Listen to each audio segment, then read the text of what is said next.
Before we begin, don't forget to subscribe to Behind the Crime, where every week, we dive into chilling true crime stories that hide in the shadows of ordinary places. Real people. Real crimes. Uncovered. Now, this is the story of a murder that happened where no one ever expected it, inside a church. But this wasn't just a tragedy, it was a window into the darkest secrets of a quiet town. June 9, 2019. It was a calm Sunday morning in Maple Hollow, a small and sleepy town nestled deep in Kentucky. The kind of place where everyone knows everyone, and trusts them, maybe a little too much. The First Grace Church had just started its 11 a.m. service when something interrupted the peace. A gunshot. People froze. Gasps filled the sanctuary. Then screams. Chaos. Within seconds, 48-year-old Pastor Elijah Moore was found collapsed at the altar, blood soaking through his white robe. A single bullet had struck him in the chest. He was still breathing, but barely. An ambulance was called, but he was pronounced dead within minutes of reaching the hospital. The town was stunned. Who would kill a pastor? And why, during a service? But the bigger question was, who had the access to do it? As investigators combed through the scene, something odd stood out. There were no signs of forced entry. The sound of the gunshot was muffled. Witnesses said they didn't see anyone pull a weapon. It was as if someone had been hiding, waiting, for the perfect moment. And then disappeared without a trace. At first, the assumption was simple, maybe it was a mentally unstable member of the congregation, or a stranger with a vendetta. But Maple Hollow wasn't the kind of place where strangers passed through. Everyone belonged. And everyone, supposedly, loved Pastor Moore. The media began calling it the church murder. But the police called it what it was, an execution. On the outside, Pastor Elijah Moore was a local hero. He ran charity drives, counseled troubled teens, and preached forgiveness every Sunday. He was married with 3 children and lived in a modest home not far from the church. But the investigation uncovered another side. One that his congregation never saw. Over the past year, Elijah had made large unexplained bank withdrawals.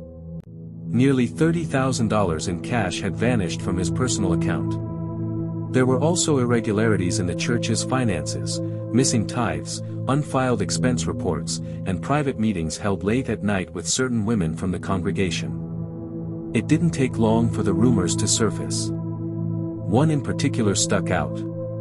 He was having an affair. Possibly more than one. Detectives questioned Elijah's wife, Marla Moore.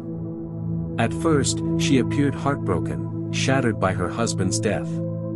But as the days went on, her grief started to feel rehearsed.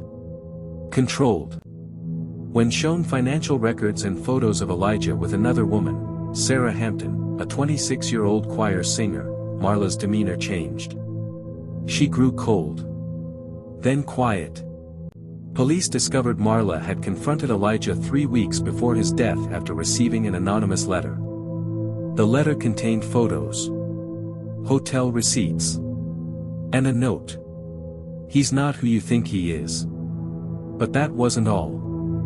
Marla had taken out a life insurance policy on Elijah just 2 months before the murder. One that would pay out $750,000 upon his death. And she had paid the premium in cash. When investigators searched the church basement, typically locked during Sunday service, they found signs someone had been hiding there. A thermos. Food wrappers. And most chilling of all, a pair of latex gloves and an empty shell casing. Ballistics later confirmed, the bullet that killed Elijah was fired from a rifle hidden inside the pulpit, triggered remotely, by a tripwire that could be activated from a nearby hallway. It was not a crime of passion. It was planned. Precisely. Patiently. And suddenly, the suspect pool got smaller.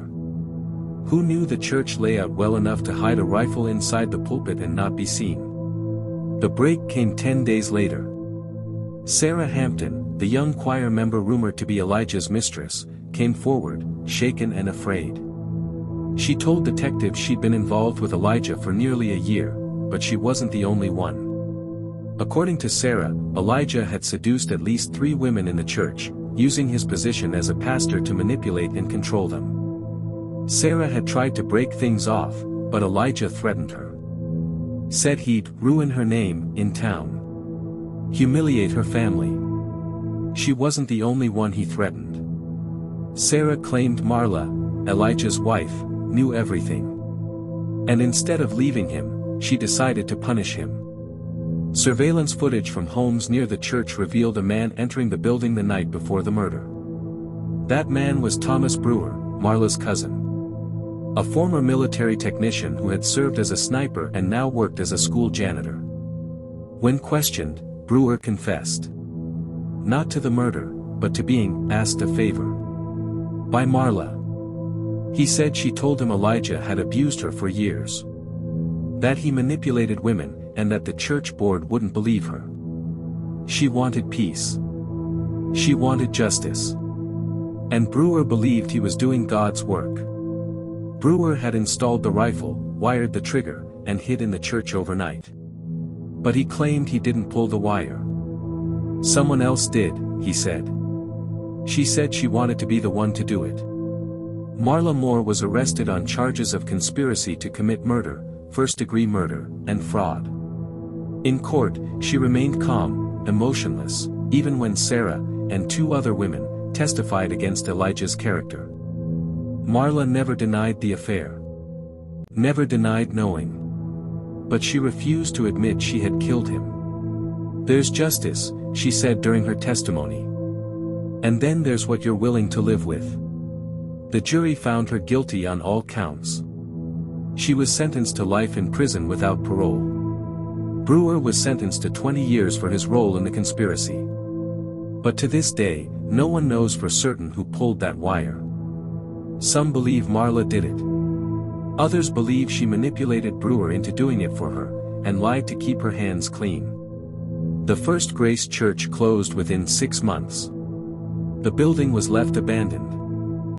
Locals say they still hear strange echoes in the sanctuary, like whispers that don't belong to anyone living. Sarah moved out of state, trying to rebuild. The town of Maple Hollow has never really healed.